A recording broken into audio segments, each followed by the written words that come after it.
کہ میں نے اس کے بعد یہ بات بیان کہ پھر لوگ کیوں نہیں مانتے، جیسے لوگ ایتھیسٹ ہوتے ہیں اور وہ کہتے ہیں کہ وہ بگ بینگ اور ایوولوشن وغیرہ، یہ ایک لمبی کہانی ہے، لیکن میری انڈرسٹینڈنگ یہ ہے کہ اصل میں یہ مذہب اور مذہبی لوگوں کی پور پریزنٹیشن کی وجہ سے ریئیکشن، ورنہ وہ ایک اتنا جعلی تصور ہے کہ آئی ایم شیور کہ وہ خود بھی سوچتے ہوں گے کہ یار یہ ہم کیا مان رہے ہیں، لیکن وہ کہتے ہیں یار یہ جو کام کر رہے ہیں یہ تو ٹھیک ہو ہی نہیں سکتا، تو وہ ان کو ایک بہت زبردست شٹ اپ کال ہے ان کے پاس، ورنہ حقیقت یہ ہے کہ پیغمبروں کی لائی ہوئی دعوت جیسے وہ ہے وہ پیش کر دی جائے تو سوائے اس کے کوئی بندہ ضد میں آ جائے تو ضد کا تو کوئی علاج نہیں، وہ ایسے روشن ہو جاتی ہے بات کہ پھر کچھ رہتا نہیں، لیکن وہ انفارچونیٹلی اس وقت پریزنٹیشن بہت پور ہے،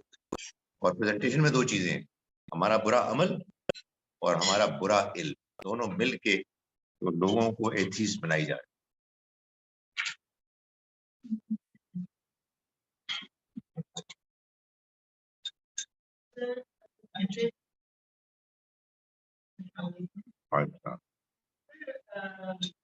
You might find this different, but like, is it better to be a humble sinner than to be an arrogant person? دیکھیں جو ہمبل سنر ہے نا،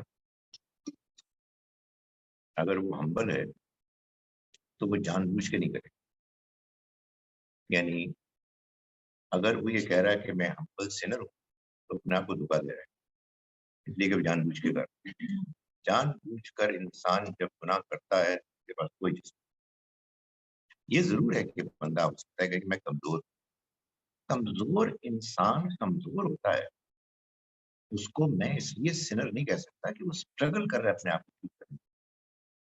بعض اوقات اس طرح کے جملے ہوتے ہیں کہ میں ہمبل سنر ہوں، اصل میں وہ سن میں ایک لذت ہے، وہ اس کو ایک اچھی جسٹیفیکیشن مل جاتی ہے، کیے بھی چلے جاؤ اور ضمیر کو بھی ذرا سمجھا دو کہ یار ٹھیک ہی۔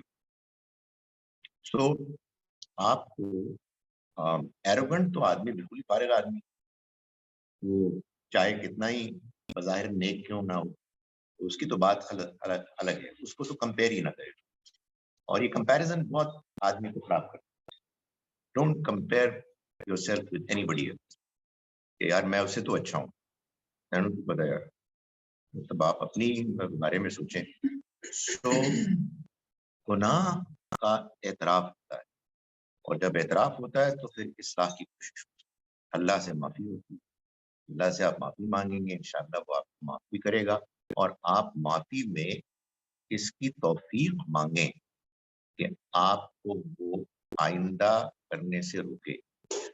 وہ معافی ہے ہی نہیں جس میں آپ یہ کہہ رہے ہیں کہ اللہ میاں معافی کہ میں پھر جا رہا ہوں گوئنگ the same place، نہیں وہ معافی نہیں، وہ صرف اپنے آپ کو ایک چکر دینا۔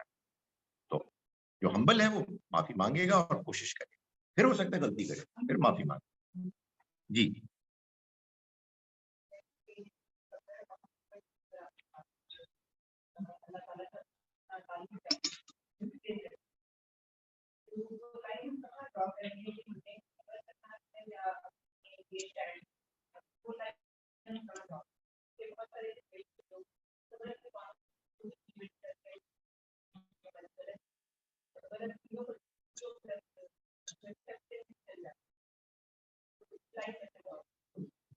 آپ نے اپنے رائٹس کے لیے حدود کے اندر، قانون کی اور اخلاق کی حدود کے اندر رہتے ہوئے فائٹ کرنا ہے، یہ آپ کا رائٹ ہے۔ لیکن جب آپ یہ کریں گے تو یہ ضروری نہیں ہے کہ آپ کی سنوائی ہو جائے اور آپ کا کام ہو جائے۔ آپ اپنی بیسٹ ایفرٹس کے باوجود اگر کامیاب نہیں ہوتے تو صبر کریں، لیکن اپنی ایفرٹ جاری رکھیں، اللہ سے بھی دعا کریں کہ وہ بھی آپ کی مدد کرے۔ کسی ظالم کو ظلم کرتے رہنے کی اجازت دینا یہ کوئی کمال نہیں ہے، یہ کوئی نیکی نہیں ہے. آپ اس کا ہاتھ پکڑیں، لیکن اگر ساری کوشش کے باوجود نہیں ہو سکے کامیابی تو اس پر صبر کریں. بڑی خوبصورت حدیث ہے جس میں نبی صلی اللہ علیہ وسلم نے فرمایا کہ انصر اخاکم، اپنے بھائی کی مدد کرو، ظالم او مظلوم، چاہے وہ ظالم ہو یا مظلوم. تو آپ سے پوچھا گیا کہ مظلوم کی مدد کرنا تو سمجھ میں آتا ہے، ظالم کی کیسے مدد کریں؟ آپ نے فرمایا کہ ظالم کو ظلم سے روک کر. صبر کا مطلب یہ نہیں ہے کہ آپ مار کھائی جائیں، جبکہ آپ مارنے والے کو روک سکیں، لیکن جب آپ روکنے کی کوشش بھی کریں تو اخلاقی حدود کو مت توڑیں. اور جب کوشش کے باوجود کامیابی نہ ہو، زیادتی کا آپ نشانہ بنے، تو اس پر صبر کریں. اپنی ایفرٹ کو پوری طرح سے بروئے کار لانے کے بعد جو کچھ ہے اس کو جھیلیں، نہ کہ سرنڈر کر کے، حالانکہ آپ کچھ کر سکتے تھے، اور اپنے آپ کو خراب ہونے دیں.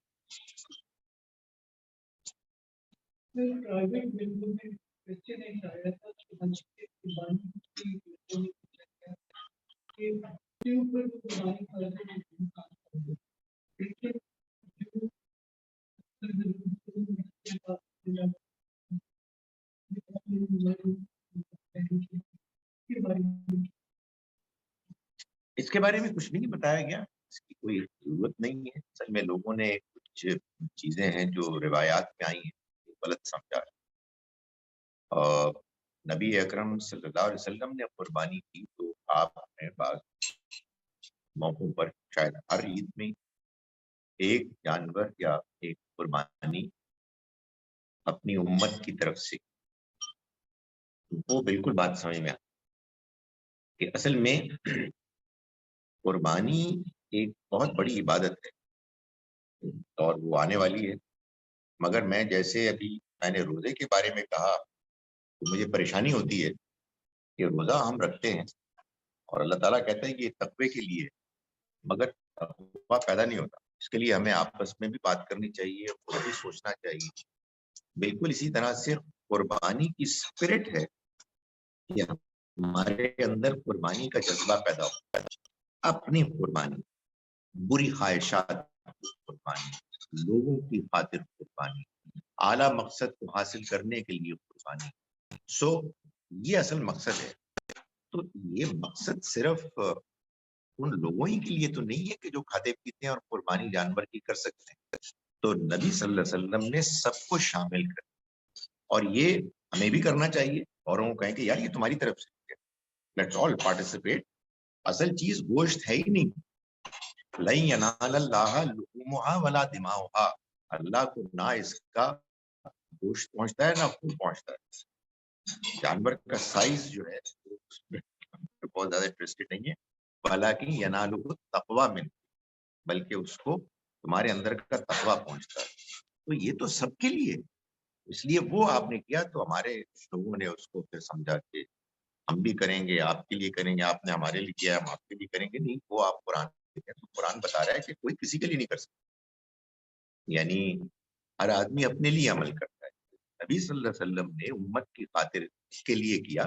وہ بڑی اچھی بات ہے کہ ہم اس کو امیجن کریں کہ وہ ہماری طرف سے ہے، تاکہ ہمارے اندر بھی وہ جذبہ پیدا ہو.